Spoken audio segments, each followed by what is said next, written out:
नमस्कार, अटेंशन में आपका स्वागत है और मैं हूं मनोज वर्मा। देश में जैसे ही कोई राज्य चुनाव की तरफ बढ़ता है, वहां जातिगत समीकरणों की हमेशा बात शुरू हो जाती है, क्योंकि जातिगत आधार पर चुनाव बहुत ज़्यादा निर्भर करता है। मध्य प्रदेश में भी अगले साल यानी साल 2023 में विधानसभा चुनाव होना है और सत्ताधारी बीजेपी और विपक्षी पार्टी कांग्रेस के बीच यह चुनाव बेहद अहम होने वाला है। ऐसे में दोनों राजनीतिक दल अभी से तैयारियों में जुटे हैं।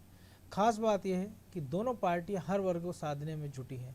बीजेपी एक तरफ आदिवासी और अनुसूचित जाति को लुभाने में कोई कसर नहीं छोड़ रही है, तो दूसरी तरफ उसका फोकस अब एक ऐसे वर्ग पर है जिसके हाथ से निकलने से बीजेपी ने 2018 के विधानसभा चुनाव में मात खाई थी और बहुमत से दूर रह गई थी, और वह है ब्राह्मण वोट बैंक। एक खास आयोजन के माध्यम से बीजेपी इस वर्ग को रिझाने के प्रयास में जुटी है, जिसके सियासी मायने प्रदेश की सियासत के लिहाज से बेहद अहम है। अटेंशन में आज हम इसी पर चर्चा करेंगे, लेकिन उसके पहले देखिए हमारी खास रिपोर्ट।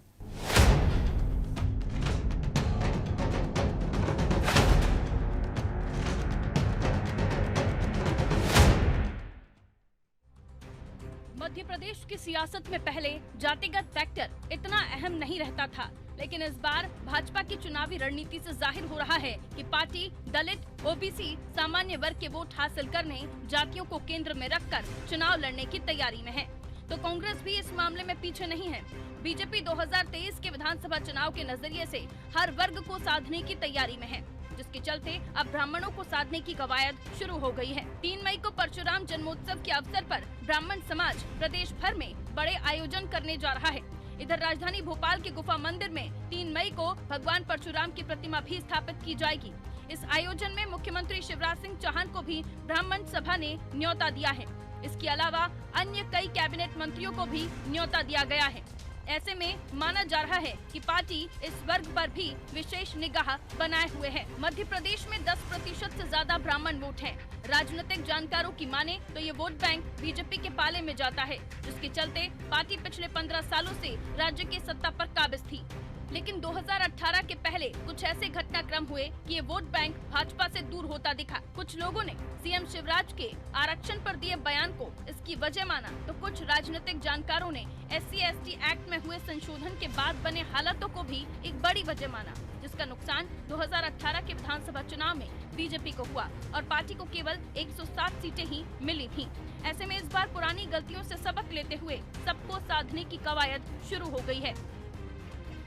भारतीय जनता पार्टी न तो चुनाव केंद्रित राजनीति करती, न किसी वर्ग, जाति, धर्म, वर्ण, पंथ, भेद के आधार पर राजनीति करती है। क्या नारा है भारतीय जनता पार्टी का? सबका साथ, सबका विकास, सबका प्रयास और सबका विश्वास। सारे वर्ग भारतीय जनता पार्टी के लिए एक समान है, तो इसलिए किसी वर्ग के आधार पर कोई नीति रणनीति या जाति के आधार पर कोई राजनीति वैसा भारतीय जनता पार्टी में होता ही नहीं। और इस बार का हमारा उद्देश्य बहुत स्पष्ट है। 65,000 बूथों पर हर बूथ पर 51% मतदान। पिछले बार 41% था, 10% बढ़ाकर 51% मत करना है 65,000 बूथों पर, चाहे वो किसी क्षेत्र के हो, किसी जाति के हो, किसी वर्ग के हो। तो उद्देश्य बहुत स्पष्ट है, सबका विकास, सबका साथ, सबका प्रयास। 2018 के विधानसभा चुनाव के आंकड़ों के लिहाज से मध्य प्रदेश में कुल 4.94 करोड़ मतदाता थे, जिनमें से 40 लाख से ज्यादा ब्राह्मण वोटर थे। यानी कुल वोट बैंक का लगभग 10% हिस्सा इसी वर्ग का था। विंध्य, महाकौशल, चंबल और मध्य क्षेत्र पर नजर डालें तो यहाँ की 7 सीटें ऐसी हैं जहाँ ब्राह्मण सीधा असर डालते हैं। इन आंकड़ों से ये बात तो तय होती है कि जिस पार्टी को इस वर्ग का साथ मिला, सत्ता उसके हाथ में आनी तय मानी जाती है। यही वजह है कि इस चुनाव में ब्राह्मण फैक्टर मजबूत असर दिखा सकता है। राजनीतिक जानकारों का कहना है कि 2018 के विधानसभा चुनाव में ब्राह्मण वोटों में बिखराव हुआ था, जिसका बीजेपी को नुकसान और कांग्रेस को फायदा मिला था। 2018 में मिली चुनावी हार के बाद बीजेपी ने तभी से इस वर्ग को साधने की कोशिश शुरू कर दी थी। पार्टी ने वरिष्ठ नेता गोपाल भार्गव को नेता प्रतिपक्ष बनाया था, तो VD शर्मा को प्रदेश अध्यक्ष की कमान सौंपी थी। वर्तमान विधानसभा में ब्राह्मण विधायकों की स्थिति पर नजर डाल ली जाए तो इस वक्त सदन में 31 विधायक ब्राह्मण वर्ग से आते हैं, जिसमें से 19 विधायक बीजेपी और 11 विधायक कांग्रेस पार्टी के हैं, जबकि एक समाजवादी पार्टी से है, जबकि 5 सांसद भी ब्राह्मण वर्ग से आते हैं। यानी ब्राह्मण सत्ता तक पहुंचाने के लिए मध्य प्रदेश में अहम भूमिका निभाते हैं। यही वजह है कि बीजेपी ने 2023 में फिर सत्ता वापसी के लिए ब्राह्मणों को रिझाना शुरू कर दिया है, जिस पर कांग्रेस तंज कसती हुई नजर आ रही है। भारतीय जनता पार्टी कभी आदिवासियों को रिझाने के लिए करोड़ों रुपए खर्च कर सम्मेलन करती है, कभी SC/ST वर्ग के लिए करती है, कभी अन्य पिछड़ा वर्ग के लिए करती है। तो भारतीय जनता पार्टी पहले ये बता दे कि हर समुदाय में विभाजन की रेखा भी तो उसी ने खींची है, और अब ब्राह्मणों को साधने की बात कर रही है। महू के पास में भगवान परशुराम के जन्मस्थली के विकास के लिए मुख्यमंत्री जी ने घोषणा की थी 8 साल पहले। कितना पैसा उस ट्रस्ट को दिया है, कितना वहाँ काम हुआ है, ये पहले सरकार बता दे कि परशुराम जी की जन्मस्थली को लेकर सरकार ने अब तक क्या किया है, फिर ब्राह्मणों को इकट्ठा करने की बात करें। माना जा रहा है कि बीजेपी मध्य प्रदेश में इस बार सोशल इंजीनियरिंग के फॉर्मूले पर काम करती हुई नजर आ रही है। पार्टी हर वर्ग को जोड़कर सत्ता वापसी करना चाहती है। अगर प्रदेश में SC/ST और सवर्ण वोट बैंक एक हो जाता है तो बम्पर बहुमत मिलना तय है। पहले भी कई राज्यों में बीजेपी ने इसी रणनीति पर काम किया। ऐसे में अब बीजेपी मध्य प्रदेश में हर वर्ग को साधने की कोशिश करती दिख रही है, क्योंकि हर वर्ग को साथ लेकर चलने वाला ये फॉर्मूला पूर्ण बहुमत की सरकार बनवा सकता है। यही कारण है कि बीजेपी, कांग्रेस दूसरे दलों के साथ साथ अब ब्राह्मणों को भी साधने में जुट गए हैं, क्योंकि ये दोनों दल जानते हैं अगर किसी भी पार्टी से ब्राह्मण रूठता है तो चुनाव में उसकी राह मुश्किल हो सकती है। खास तौर पर विंध्य मध्य भारत में ब्राह्मण वर्ग की अच्छी खासी पकड़ मानी जाती है। दोनों अंचल की 60 से ज्यादा विधानसभा सीटों पर ब्राह्मण हार जीत के समीकरण तय करते हैं, जबकि अन्य अंचलों में भी इनकी ताकत का एहसास राजनीतिक दलों को है। यही कारण है कि 3 मई को होने वाले परशुराम जन्मोत्सव के आयोजन में इस बार दोनों ही राजनीतिक दल ब्राह्मण वर्ग को रिझाने की तैयारियों में जुट गए हैं, ताकि चुनाव में फायदा मिल सके। लेकिन इस बार ब्राह्मण किसका भला करेंगे, ये तो आने वाले चुनाव के परिणाम तय करेंगे। ब्यूरो रिपोर्ट, अनादि टीवी।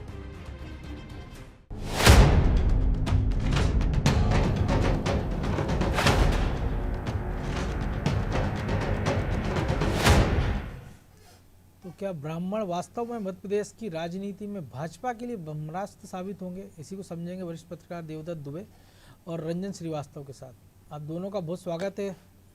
तो रंजन जी, सबसे पहले आप ही के पास कि अभी तक हम देख रहे थे कि आदिवासी, दलित, हार्ड हिंदुत्व और अब ब्राह्मणों की चिंता भी बीजेपी करने लगी है। हालांकि पहले जरूर कहा जाता था कि ब्राह्मण बनियों की पार्टी है, लेकिन अब जिस प्रकार से आयोजन हो रहे हैं चुनाव के 1.5 साल पहले, तो क्या वाकई में लग रहा है बीजेपी को कि ये गेम चेंजर साबित हो सकते हैं? 10% वोट है, 60 सीटों पर प्रभाव है। देखिए, पिछली बार भी कोशिश हुई थी, जब माई कलाल का वीडियो चला था 2018 के चुनाव में। बिल्कुल, उसका खामियाजा ग्वालियर चंबल में पार्टी को भुगतना पड़ा था, और उसका एक प्रमुख कारण ये था कि वहाँ पे जो समीकरण है ग्वालियर चंबल रीजन में, SC/ST एक तरफ, अपर कास्ट दूसरी तरफ, तो वहाँ पे जो ध्रुवीकरण हुआ उससे पार्टी को नुकसान हुआ। लेकिन साथ में ये भी है विंध्य रीजन, जहाँ ब्राह्मणों का बहुतायत है, अच्छा डोमिनेट करते हैं पॉलिटिकली, सोशली भी। वहाँ पे ब्राह्मण, वहाँ पे पार्टी को फायदा हुआ। बुंदेलखंड में भी पार्टी को फायदा हुआ, मालवा में नुकसान हुआ। अगर आप 50% की बात करते हैं तो भाजपा का लक्ष्य भी 60,000 पे जाके अपने आप को 50% कर ले जाते। बिल्कुल। मनोज जी, पिछले चुनाव में देखा जाए इंटरेस्टिंग सिनेरियो था, तो भाजपा का कुछ प्रतिशत था, 2018 की बात कर रहा हूँ, 40% समथिंग, मैं एग्जैक्ट नहीं बता पा रहा हूँ। जी जी, वो कांग्रेस ज्यादा, भाजपा ज्यादा, लेकिन सीट कांग्रेस ज्यादा। अच्छा, कारण रंजन जी आपकी आवाज़ थोड़ी सी कट कट के आ रही है जी। अभी आप क्लियर थोड़ा है माइक पास ले आए जी। मैं, अच्छा अभी क्लियर है सर, थोड़ा बेटर है? जी जी, बेटर है थोड़ा। हाँ बिल्कुल। तो इनमें जो फायदा मिला भाजपा को, उससे उनके वोट प्रतिशत को कांग्रेस से आगे ले जाने में मदद मिली। लेकिन चूंकि पूरे मध्य प्रदेश में 6 रीजन है, और रीजन खासकर मालवा बहुत बड़ा रीजन है, वहाँ पे भाजपा को डेफिसिट मिला, तो इसके वोट परसेंट थोड़ा कम रहेगा, नंबर 1। बिल्कुल। अब बात आती है कि पिछला जो गुस्सा था माइक लाल वालों खत्म हो गया, तो दिखा नहीं। 2019 का जो चुनाव हुआ और इसमें लोकसभा का, तो भाजपा ने सफाया कर दिया एक तरह से। एक सीट मिला केवल कांग्रेस को, छिंदवाड़ा का, तो वो चीज तो रही। लेकिन फिलहाल मैं मानता हूँ अजय जी, आज की भाजपा। आपकी आपकी आवाज़ में फिर से दिक्कत है। अच्छा, मैं माइक मैं पास में रखा मैं हूं, मैं क्लियर है आता हूँ क्या? आपके पास दोबारा। आप हमारी टीम से कहते हैं आपसे संपर्क करके आवाज़ को ठीक करने का प्रयास करें।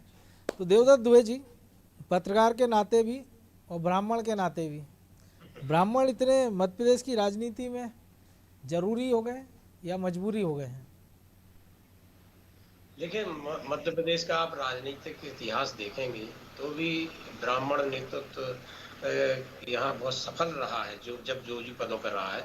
और ब्राह्मण एक वोटर नहीं है प्रदेश में, की वोटर है पूरे देश में, ये वो स्थिति। क्योंकि ब्राह्मण थोड़ा सहिष्णु होता है, सुख दुख में जन्म से लेकर मृत्यु तक प्रत्येक व्यक्ति और को। ब्राह्मण मुख्यमंत्री भी देखे हैं हमने मध्य प्रदेश में कई। जी, वही मैं कह रहा हूँ, जन्म से लेकर मृत्यु तक हर सुख दुख में ब्राह्मण का और किसी भी आदमी का चोली दामन का साथ है, उसको हर जगह जरूरत पड़ती। और गांव गांव में पंडित जी, कभी कोई समस्या हुई कि चलो पंडित जी से पूछते हैं, त्योहार कब मनाना वो पूछना, या बच्चा हुआ तो उसके वो मुहूर्त देखो, शादी होना, तो बहुत चोली दामन का जो साथ है, की वोटर है, वो मददगार होता है। और उसको जो एक भिक्षाम देही जो चलता रहा, वैसा ही कभी रुतबा बताने की, कभी वो अहंकार का स्वभाव, लड़ने वाला स्वभाव वो नहीं रहा। इसलिए गांव में हमने कई बार देखा कि किसी और नाम पे सहमत नहीं होंगे, पंडित जी के नाम पे सहमत हो जाएंगे। तो ये जो की वोटर की स्थिति ब्राह्मण ने बनाई है अपनी, उसके कारण तमाम दल हैं जो उनके सर्वे होते हैं, आकलन करते ही हैं कि 2018 में यदि भाजपा सत्ता से बाहर, तो कोई माइका लाल का बयान और सपाक्ष जो मैदान में आ गई थी, सपाक्ष ने बहुत नुकसान किया, वो ब्राह्मण वोट, सवर्ण वोट वहां चला गया था। तो आपने देखा जैसे ही पार्टी ने लेकिन जो आप उनका कह रहे हो परिमार्जन उससे किया। बिल्कुल इत्तेफाक है कि गांव से लेकर तमाम लोगों के लिए ब्राह्मण वर्ग की जो एक पहचान है या उपयोगिता है या उनके लिए जो सम्मान है, लेकिन राजनीतिक दलों के लिए ब्राह्मणों की ज़रूरत हमने तब भी देखी है कि जब वो चुनाव के लिए नामांकन भरने जाते हैं, जीत का आशीर्वाद लेना हो, मंदिर में कथा पूजन करानी हो, इसके अलावा वो भूल जाते थे। लेकिन अब चुनाव के मद्देनज़र जो जो याद किया जा रहा है, आयोजन किए जा रहे हैं, वो कितना महत्वपूर्ण लग रहा है? नहीं, अब तो सबको समझ में आ गया, भाजपा को समझ में आ गया 2018 में, और उसने भूल सुधार की कि जैसे ही विपक्ष में आई पार्टी, उन्होंने वरिष्ठ विधायक गोपाल भार्गव को नेता प्रतिपक्ष बनाया। और आप देख रहे, वो जो बयान देते थे कि ये लोग बंगले की जब तक पुताई करेंगे तब तक हम लोग रहने आ जाएंगे, और 1.5 साल में वही हुआ, जब तक कांग्रेस के मंत्रियों ने बंगला की साज सज्जा की और बीजेपी आ गई सरकार। तो मुझे लगता है कि एक जो उनका जो नित्य तो इस कर्म बार है। ब्राह्मण किसकी पुताई करने वाले हैं? देखिए, ब्राह्मण तो सम्मान का भूखा रहता है, जो जो दल सम्मान देगा, जो नेता सम्मान देगा, वो उसके पास जाएगा। क्योंकि मैंने कई बार देखा कि ब्राह्मण के विरोध के चलते राजनीति में बहुत लोग असफल हो गए हैं। और ब्राह्मण एक ऐसा है कि बहुत जल्दी प्रसन्न भी हो जाता है, 5 लागी पंडित जी में प्रसन्न हो जाता है, कुछ देने का नहीं है। बाकी लोगों को तो बहुत कुछ बांटना पड़ता, वो करना पड़ता है। तो जो आशीर्वाद दे लेगा, जो उनको प्रेम दे देगा, जो सम्मान दे देगा, बहुत ऐसी कौम है जिसको कोई ज्यादा ना, देखो एक भी नहीं करते, वो कोई जाति गोलबंदी नहीं करते। आप अपने यहाँ कहा जाता है कि वो ब्राह्मण कुत्ता नाव जात देख गुर्राव, तो वो कोई एकता भी वैसी नहीं दिखाते, लेकिन स्वयं में अपने आप में वो मस्त रहते हैं, और कोई ज्यादा वो जिज्ञासा या कोई अभिलाषा ऐसा कुछ नहीं रहता है। तो ब्राह्मण जिस जिस सफल नेतृत्व हैं, वो अपने अपने क्षेत्रों में ब्राह्मणों को जरूर साधते हैं कि पंडित जी जरा देखना, संभालना आप बूथ पे। पंडित जी सवेरे से मंदिर में बैठते तो महिलाओं से संपर्क होता है, वो प्रसाद बांटते, आरती करते।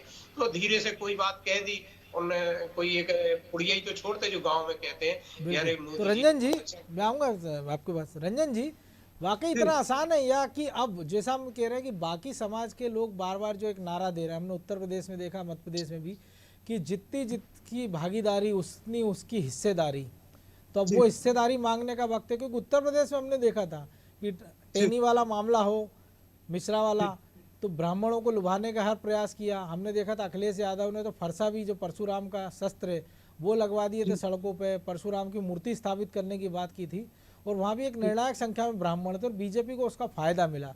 तो शायद जो बाकी फार्मूले आजमाए जा रहे हैं, जो 51% आपको अगर वोट ले जाना है, तो वो वोट बैंक नया तो है नहीं आपके पास, तो जो है वोट बैंक उसी में से आपको 51% की पूर्ति करनी है। अगर इस नाते भी ब्राह्मण बहुत जरूरी है, जिसके कारण ये सारे कार्य हम देख रहे हैं, कार्यक्रम हो रहे हैं, लुभाने का प्रयास हो रहा है। सही कहा आपने। अभी जो दौर है मनोज जी, ओबीसी पॉलिटिक्स का यूपी में भी चला था, और वहाँ जो वर्ग है देखा जाए तो यूपी में जो देखा था मैंने, तो ब्राह्मण वर्सेस ओबीसी नहीं था, ब्राह्मण वर्सेस ठाकुर था। ऐसा लग रहा था चुनाव के पहले तक ब्राह्मण इसलिए नाराज है कि चूंकि भले ही योगी की जात नहीं होती है, ऐसा ब्राह्मणों को लग रहा था कि राजपूतों को, ठाकुरों को प्रशासन में, शासन में ज्यादा महत्व मिल रहा है। बिल्कुल, तो मुख्यमंत्री कहते भी थे कि मुझे गर्व है कि मैं राजपूत समाज से आता हूँ, योगी कहते थे। बात बोले भी, जो कि नहीं बोलना चाहिए था। तो फिर लेकिन बाद में दूसरी समस्या ये थी कि जब MY फैक्टर बना, और उसमें एक और चीज जोड़ना चाहूंगा। देखिए, मायावती की सरकार एक बार ब्राह्मणों के सहयोग से बनी थी, तो समस्या ये था कि अगर हम MY के साथ जाते हैं तो हमारा भला या नुकसान क्या होगा। और एक जो प्रॉब्लम ठाकुर वाले प्रॉब्लम, जो प्रशासन शासन में भाजपा से बहुत काम किया, लोगों को समझाने की कोशिश की, मीटिंग्स हुई कि ये ऐसा समस्या नहीं है जिसको दूर ना किया जा सके, इसको एड्रेस कर लेंगे, हम जब मंत्रिमंडल बनेगा उसमें एड्रेस कर लेंगे। तो फिर वो समस्या सॉल्व हुई, ब्राह्मण के साथ खड़े हुए। यहाँ पे चूंकि MY फैक्टर नहीं है, तो हिंदू मुस्लिम फैक्टर नहीं है, लेकिन ये जरूर है, जैसा देवदत्त जी बता रहे थे, ब्राह्मण सम्मान का भूखा है। तो ये नहीं चाहता कि आप उसके कास्ट पे ओबीसी या दूसरों को मदद करें, ठीक है, आप जिसको मदद करना करिए, लेकिन ऐसा कोई ऑफेंसिव वर्ड ना बोले, ऑफेंसिव वैसा कोई चीज ना करें कि ब्राह्मण हर्ट फील हो।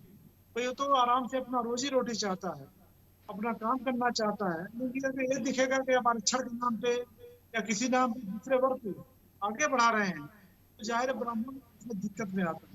बिल्कुल, जो दत्त सही कर रहे थे, अगर बीजेपी को अगर वोट बढ़ाना है और ब्राह्मणों को साथ लेके चलना है, तो उनके सम्मान को एक रक्षा करनी पड़ेगी, बताना पड़ेगा ठीक है ओबीसी वाले ठीक है, SC ST वाले ठीक है, ये ब्राह्मण वाले उतने ही इम्पोर्टेंट है जितना और वर्ग के लोग। दुबे जी, सम्मान की बात अलग है, लेकिन जब अगर हम देखते हैं विंध्य की स्थिति की हम बात करते हैं कि जब बीजेपी को जो हम कहते हैं कि एक अच्छी स्थिति में अगर पिछली बार रही हो 2018 में, तो विंध्य का एक बड़ा योगदान था। कई सारे दावेदार थे वहाँ से, राजेंद्र शुक्ला की बात करें या हम संजय पाठक की बात करें, और वैसे भी हम देखें तो 31 विधायकों में से 19 बीजेपी के हैं, 5 सांसद हैं। तो उस लिहाज से इस मंत्रिमंडल में उनको प्रतिनिधित्व उतना मिला नहीं है, और जिनको मिला है तो नरोत्तम मिश्रा की हम बात कर लें तो नंबर 2 माने जाते हैं, लेकिन गोपाल भार्गव की अपनी एक सीनियरिटी है, लेकिन उनके साथ बीच बीच में जिस प्रकार का व्यवहार उन्हीं के साथ ही लोग करते हैं पार्टी में, तो मजबूरन उनको अपने से बहुत जूनियर सिंधिया से गुहार लगाना पड़ती है। तो ये सारी तमाम स्थितियाँ तो है ही प्रदेश में, जो कि इस वर्ग को नाराज करने के लिए पर्याप्त है। तो क्या वाकई में अब वो वक्त है कि अगर आप 4 पद खाली हैं तो एक तो प्रतिनिधित्व ब्राह्मण वर्ग का बढ़े, दूसरा मान सम्मान की जो आपने बात की है तो मंत्रिमंडल में उनको पर्याप्त स्थान मिले, और तीसरा कि क्या वो स्थिति बनती दिख रही है मध्य प्रदेश में कि ब्राह्मण किसी एक झंडे के तले आकर अपनी मांगों को लेकर या अपने एक राजनीतिक कहना चाहिए विल पावर के साथ पावर हासिल करने के लिए बार्गेनिंग की स्थिति में करें? बिल्कुल आप सही कह रहे हैं। जब किसी की पतवार डूबने को आई तो ब्राह्मणों का सहारा दिया है। उत्तर प्रदेश में देखो आप, मायावती को सतीश मिश्रा ने ब्राह्मणों को जोड़ के कितना बम्पर बहुमत एक समय दिलाया था, लेकिन जब उनके साथ न्याय नहीं हुआ तो वो बसपा उत्तर प्रदेश में सिमट गई। ये बात अब दलों को देश में समझ में आ गई है। अभी आपने गौर किया होगा, अमित शाह जी ने एक प्रश्न पूछा जब वो अपने पार्टी नेताओं के साथ बात कर रहे थे कि एक 10% वोट मिल रहा है और कहीं 40% वोट मिल रहा है, तो कहाँ मेहनत करोगे? तो अधिकांश नेताओं ने कहा जहाँ 10% मिलते, तो अमित शाह ने कहा नहीं, जहाँ 40% वोट मिल रहे हैं वहां मेहनत करोगे तो आप 80-90 पे पहुंच जाओगे। तो जैसे ब्राह्मण पे जब मेहनत की तो ब्राह्मण बहुत जल्दी स्वाभाविक सॉफ्ट कॉर्नर उसका हो जाता है कि मंदिर के कारण या किसी मुद्दे के कारण भाजपा की तरफ, तो वो यदि इनने उसको सम्मान दिया, उसके नेतृत्व को सम्मान दिया, तो वो एक की वोटर बन के मैदान में आ जाएगा और पार्टी को बहुत मदद उससे हो जाएगी। तो जो भी दल, इसलिए आप देखो कि कोई भी नेता जो बड़ा नेता है कांग्रेस का, बीजेपी का, वो हमेशा पंडित जी और ब्राह्मण को सम्मान करता है, ब्राह्मणों के बीच जाता है, अपने पूजा पाठ भी करवाता है, चुनाव के कार्यालय का उद्घाटन कराएगा तो पंडित जी को बुलाएगा।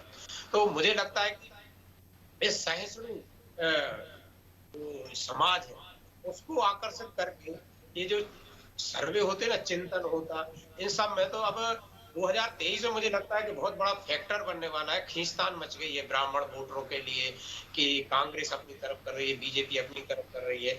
और आप देखें कि इस बार परशुराम जयंती पर जो तैयारियां हो रही है, अभी ब्राह्मणों ने रामनवमी पे जो शक्ति प्रदर्शन किया, हनुमान जयंती पे किया, और अब परशुराम जयंती पे आप देखेंगे पूरे प्रदेश में एक तरह से वो अपना क्योंकि रामनवमी और हनुमान जयंती का आपने जिक्र किया तो वो तो ऐसा माना जाता है कि समग्र हिंदू समाज उसमें जुटता है, लेकिन जो परशुराम जयंती की बात करें, हालांकि कि आजकल सारे लोग इस तीज त्यौहार में जुटने लगे हैं, धर्म जाति से ऊपर उठकर, जाति से खास तौर से, तो ऐसे में लेकिन फिर भी एक शक्ति का प्रतीक यही माना जाता है कि परशुराम जयंती मतलब ब्राह्मणों का एक बड़ा आयोजन।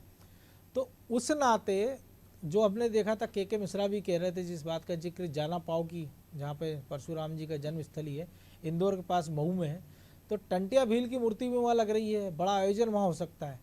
तो क्या 3 तारीख को या आने वाले जब भी अक्षय तृतीया हो, जिस दिन परशुराम जयंती हो, तो एक भव्य आयोजन पूरा ब्राह्मण समाज वहाँ करे, जुटे और बताने की कोशिश करे कि इतना बड़ा वर्ग है और एक झंडे के तले, क्योंकि अभी तक होता है कि गोत्र वोत्र बाकी चीज़ों के कारण कई सारी चीज़ें पीछे छूट जाती हैं। मैंने वो इसलिए कहा था हनुमान जयंती रामनवमी का कि पंडित जितने भी धार्मिक आयोजन होते हैं उनको सफल बनाने में पंडित जी की भूमिका ऐसे होती है।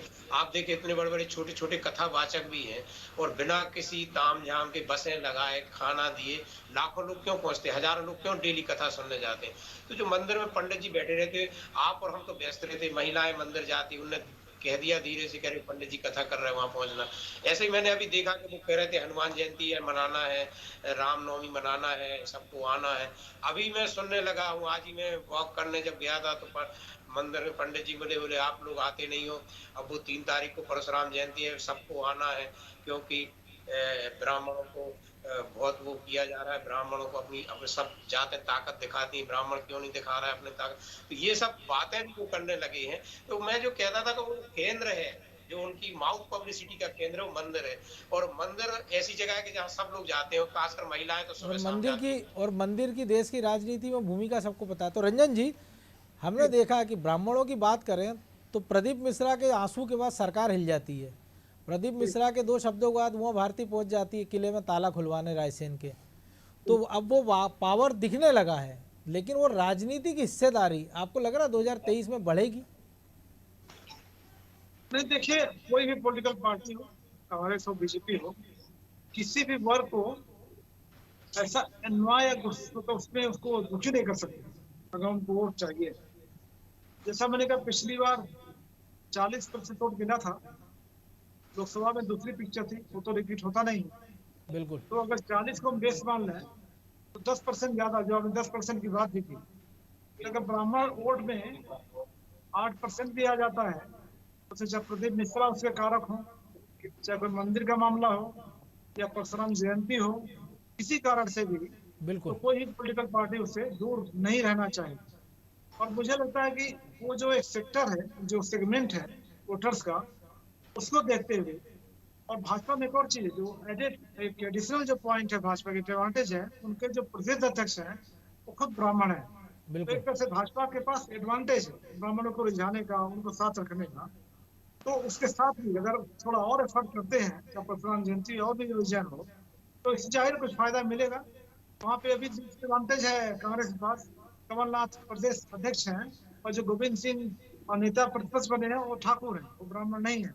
तो कांग्रेस को लगता है कुछ ज्यादा मेहनत करनी पड़ेगी ब्राह्मणों को साथ मिलाने के लिए।